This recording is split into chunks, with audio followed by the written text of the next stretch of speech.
예, 국내외 선물시장 투자 전략 짜는 시간입니다. 투자는 절제다 시간이고요. 절제마스터 오늘도 화상으로 연결할게요. 안녕하세요. 네, 안녕하십니까. 절제마스터 김민준입니다. 예, 또 한 주 동안 이렇게 1부의 마지막 코너 시간에서 만나 뵙게 될 텐데요. 먼저 해외 선물 투자 전략부터 여쭤볼게요. 네, 먼저 해외 선물 살펴보시겠습니다. 지난주 금요일 미국의 3대 지수는 모두 상승했는데요. 시장 투자자들은 미중 무역 협상 소식과 터키의 금융시장에 좀 촉각을 곤두세운 모습이었습니다. 23일에 지금 160억 달러 상당의 관세 부과를 앞두고 있는 시점인데요. 22일 기준으로 차관급 대표로 미중 간에 협상을 재개하기로 하는 합의가 이루어졌습니다. 과연 이 결과가 어떻게 이어질지 아무래도 23일에 앞서서 가시적인 효과가 나온다면 시장이 조금 더 활발한 모습을 나타낼 것으로 보이는데요.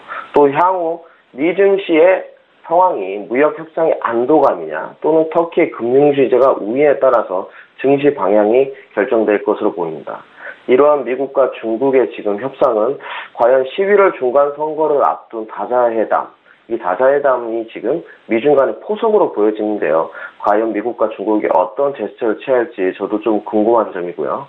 또한 이런 코멘트가 있었습니다. 터키의 브론슨 목사 석방 요청에 대한 언급으로요. 트럼프는 우리는 당하고 있지만 않을 것이며 추가적인 제재를 하게 될 것이다. 브론슨 목사에 대한 선제 조건이 이루어져야 된다. 이런 표현을 썼고요. 또한 스티븐 문신 장관에 대한 발언도 있는데요. 브론슨 목사의 석방이 전제되지 않는다면 추가 제재를 놓겠다 하면서 엄포를 좀 놓았습니다. 무역 협상에 관해서 외부적으로는 협상을 하는 모습을 지금 비춰주고 있고 내부적으로는 좀 엄포를 놓는 상황이 계속적으로 이루어지고 있는데요. 해외의 그 시장 흐름을 좀 보자면 지금 무역 협상에 또 안도 랠리가 이어질지 아니면 터키발 제재가 더욱더 깊은 수렁으로 빠져들지가 초미의 관심사인 것 같습니다. 종목별 지지 저항 흐름을 좀 보시겠습니다. 첫 번째 나스닥입니다.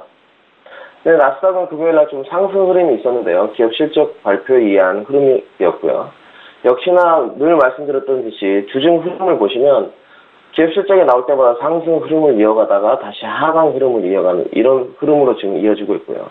상단 포인트를 보시자면 7,408포인트, 중단으로는 7,365포인트, 하단으로는 7,321포인트가 위치한 모습입니다.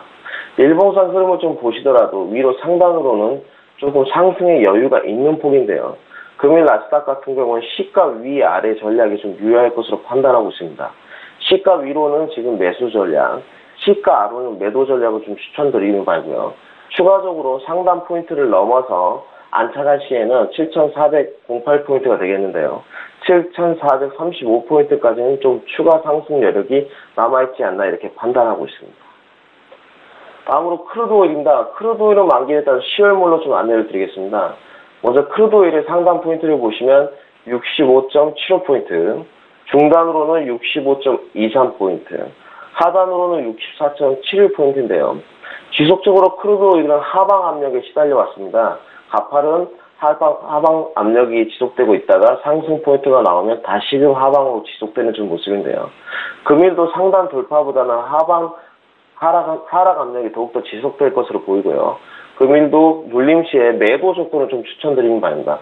상단 돌파 65.76포인트를 넘어서 가기 전까지는 매도 압력이 좀 시달릴 것으로 보여서 금일도 크루드 오일은 매도 조건이 유효할 것으로 보입니다. 다음으로 유로입니다. 네, 유로는 조금 상승 흐름을 좀 나타냈었는데요. 아무래도 달러 인덱스가 눌림 조정 구간에 들어가면서 상승 흐름이 나오고 있는 것으로 보이는데 아무래도 달러 인덱스에 관해서는 지금 장기적으로는 조금 더 올라갈 것으로 보이는데 단기 조정세에 돌입한 것으로 보입니다. 그래서 통화 상품이 좀 오른 것으로 판단하고 있고요. 상단 포인트를 보자면 1.14685포인트, 하단으로는 1.1389포인트가 지금 위치하고 있는데요. 금일도 유로는 아무래도 좀 상승세를 이루어질 것으로 보이는데요. 가장 중요한 포인트는 1.150포인트 안착 여부가 될 것으로 판단하고 있습니다. 과연 1.150포인트에 안착하고 나서 조금 더 추가적인 상승이 이루어질 수 있느냐가 금일 흐름의 관건으로 보이고요. 아시아 증시가 끝나고 뉴욕의 본장이 개장한 후에 좀 대응을 하시라 이렇게 말씀을 드리고 싶고요. 오전에도 아무래도 횡보 강세 속에서 좀 위아래로 흔드는 모습이 나올 것으로 비춰져서 금일도 유로는 조금 본장 개장 이후에 지금 접근하시라 눌림 시 매수 접근을 추천드리는 바입니다. 다음으로 골드입니다. 네, 골드도 연중 최저치를 찍었냐에 관해서 조금 의구심이 남아 있습니다. 아직은 이렇다 할 만한 연중 최저치, 최바닥을 확인했다는 흐름으로 좀 말씀드리기가 어려울 것 같고요. 달러 인덱스가 지금 하방으로 눌림이 나옴에 따라서 상승을 이루어진 것으로 보고 있고요. 금일 골드에 관해서 좀 접근이 용이할 것으로 좀 보입니다. 상단 포인트가 1192포인트, 중단 포인트가 1184.1포인트, 하단이 1178.포인트에 지금 위치하고 있는데요. 금일도 눌림 시에 골드는 매수 접근을 좀 추천해드리는 바이고, 골드 같은 경우는 일봉상 지금 흐름을 보시더라도 위에 지지대가 좀 없는 듯한 모습입니다. 그래서 지금 눌림 시 매수 접근에 따라서 상승 흐름이 이어질 시 1200포인트까지 지금 조금 상승이 이루어지지 않나 이렇게 판단하고 있습니다. 예, 이어서 국내 선물 시장 투자 전략도 여쭤볼 텐데 어떻게 방향을 위쪽으로 보고 계신지요? 네, 아무래도 국내 선물에 관해서는 지금 조금 금주에 관해서는 안도랠리가 좀 펼쳐지지 않을까 이렇게 판단을 하고 있습니다. 미국의 기업 실적 랠리가 끝나가는 시점 속입니다만은 미중 무역협상 재개 소식이 있었고요. 또 단기로 국내 증시 및 선물의 상승세를 좀 이어가지 않을까 이렇게 판단하고 있고요. 뭐니 해도 금강산 관광 재개 소식이 또 남북 경협지 중심으로 매수세가 유입될 것으로 이렇게 판단하고 있습니다. 증시를 상승으로 이끌 만한 큰 상승 모멘텀은 아직까지도 좀 오리무중이다 이런 표현을 드리고 싶지만 가장 큰 우려인 G2 국가죠. 미국과 중국의 무역 협상 재개 소식이 시장에 좀 완화된 모습, 긴장감 완화에 좀 큰 몫을 할 것으로 판단하고 있습니다. 지난주 금요일에도 녹십자세 상한가 등 또 제약 바이오 업체들이 금융당국의 테마감리 해소 부분도 주가의 상승 견인을 했다 이렇게 판단하고 있습니다. 23일 미중 무역 협상에 재료 소멸 전까지는 시장 투자자들이 상승 랠리에 동참할 것으로 보여서 국내 증시 및 국내 성물은 상승세를 단기적으로 이어가지 않을까 이렇게 판단하고 있습니다. 먼저 국내 선물에 관해서 상단 포인트를 보시겠습니다. 상단 포인트로는 289.50포인트, 중단으로는 288.60포인트, 하단으로는 287.95포인트가 위치하고 있는데요. 금일 아무래도 펀더멘털적 요소나 여러 가지 해외 증시 상황들이 국내 증시 선물 또한 상승세를 이끌어갈 것으로 보여서 금일 국내 선물도 단기 매수 접근을 추천드리겠습니다. 예, 절제 전문가 국내 증시 대응하시는 분들 위해서 추천주를 주시는데 먼저 수익률 리뷰 한 말씀 듣겠습니다. 일주일 전이었죠. 8월 13일에 FNC 엔터를 추천하셨었는데 전일 종가 기준 6% 수익이 났고요. 1차로 주셨던 목표 주가 9,800원 달성을 눈앞에 두고 있습니다. 계속해서 홀딩해도 괜찮을까요?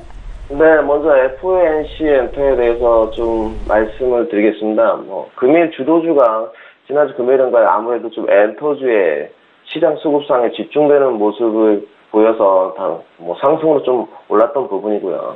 아무래도 금일에 지금 9,300원 흐름을 돌파하는 흐름이 이어질 것으로 보여서 금주까지는 좀 홀딩을 하시되 23일 전까지는 조금 더 가져가시라 이렇게 말씀을 드리고 싶고요. 1차 목표가가 9,800원까지 도달할지는 모르겠습니다만은 수익권이시면 23일 전까지는 좀 청산을 하시라 이렇게 말씀을 드리고 싶습니다.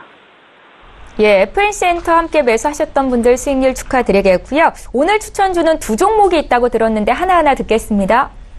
네, 금일 추천주는 두 종목입니다. 아무래도 지금 무역협상 재개 소식에 국내 증시도 조금은 단기적으로 활발한 모습을 보일 것으로 보여서 이렇게 추천드리는 거예요.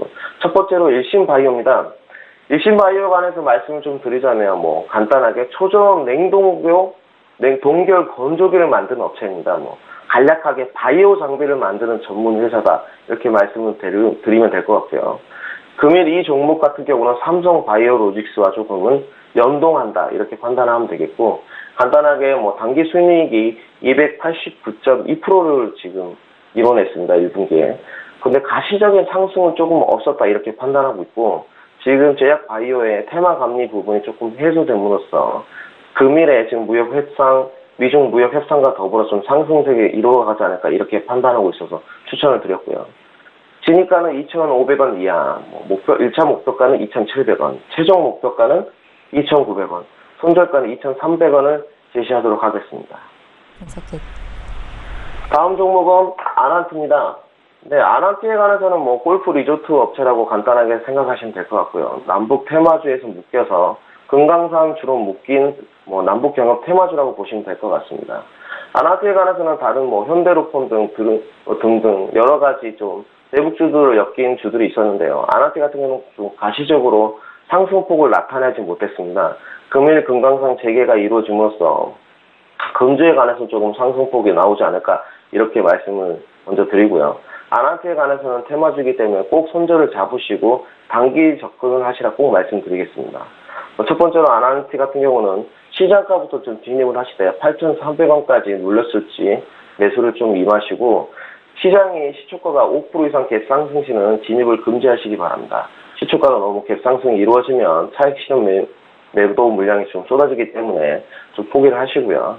목표가는 9,800원, 손절가는 7,700원을 드리도록 하겠습니다. 예, 오늘 추천주는 일신바이오와 아난티였고요. 구체적인 투자 전략까지 들어봤습니다. 절제 마스터와 함께했고요. 내일 이 시간에 또 연결하겠습니다. 고맙습니다. 네, 감사합니다.